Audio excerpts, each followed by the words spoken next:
សម្រាប់ពុកម៉ែបងប្អូនអ៊ំពុំមិញដែលស្រឡាញ់ប្រភេទ Honda Dream Series ឆ្នាំ2022បាទចង់បានម៉ូតូខ្ចីម៉ូតូស្អាតម៉ូតូសំណុំអាចអញ្ជើញមកមើលមួយគ្រឿងនេះបាននៅហាងលក់ម៉ូតូបាទសុខវរៈក្រុងសំរាបបងប្អូនណាខ្ញុំទើបទៅកាត់បានមកពីម្ចាស់ប្រើផ្ទាល់បាទជិះលក្ខណៈគ្រួសារគាត់វ័យដូសេរី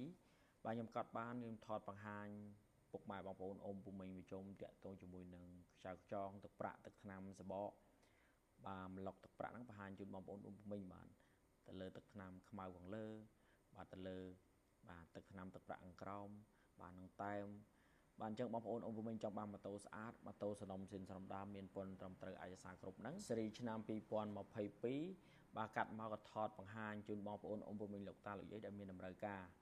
បាទសម្រាប់ម៉ូតូមួយគ្រឿងនេះបងប្អូនចង់ទិញជាលុយសុទ្ធក៏បានបាទវ័យដូរក៏បានបងរំលោះសុទ្ធ 100% ជាមួយនឹងម៉ូតូគ្រឿងនេះបងប្អូនអ៊ំពុំមិញបាទចង់បងរំលោះបាទមានត្រឹមអត្តសញ្ញាណប័ណ្ណបាទសភៅគ្រួសារក៏បានសភៅស្នាក់នៅក៏បានដាក់ពាក្យយកម៉ូតូមួយគ្រឿងនេះទៅជិះបានហើយបងប្អូនណាប្រាប់ការបងវិញគឺមិនប្រកាន់មុខរបរពុកម៉ែបងប្អូនអ៊ំពុំមិញទេឲ្យតែមានឯកសារគ្រប់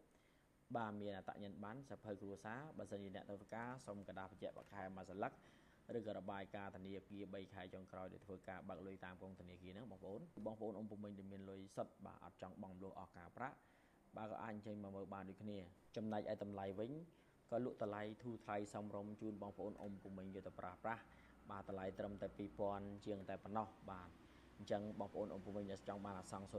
022ចង់បានម៉ូតូស្អាតម៉ូតូសំណុំស៊ីនសំណុំដើមអាចអញ្ជើញមកមើលនៅហាងលក់ម៉ូតូសុខវរៈក្រុងសំរាបបាន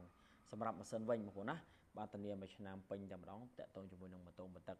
បាទនៅស្អាតអញ្ចឹងហើយសម្រាប់ម៉ូតូថ្មីខ្ញុំធានា3ឆ្នាំម៉ូតូមួយទឹកស៊េរីឆ្នាំ2018 19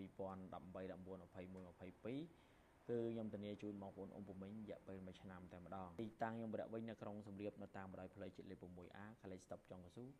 150 ម៉ែត្របើសិនជាមកពីសាលើនៅស្ដាំដៃទៅមុខការ៉ាស់ឡាននីសានអរគុណសម្រាប់ការតាមដាន